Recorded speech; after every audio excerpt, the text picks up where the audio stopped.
morning, God. Good morning, classmates. This is a presentation of Roma. Today, the advocacy we want to show is to stop the harassment for women.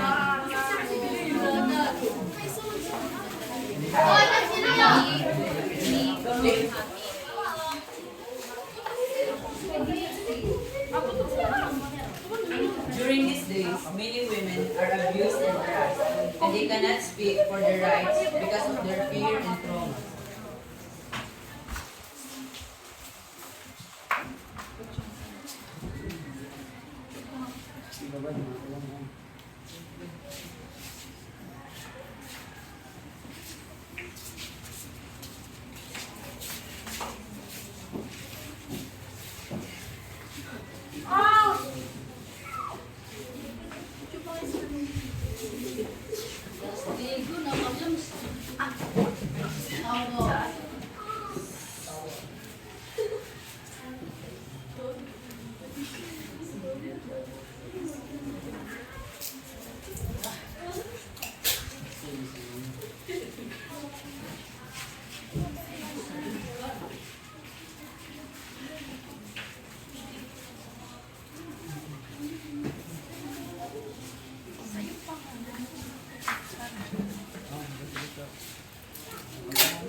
All we want to say is stop harassment and abuse for women, because we're killing so many dreams of every woman, and we're killing so many opinions they have.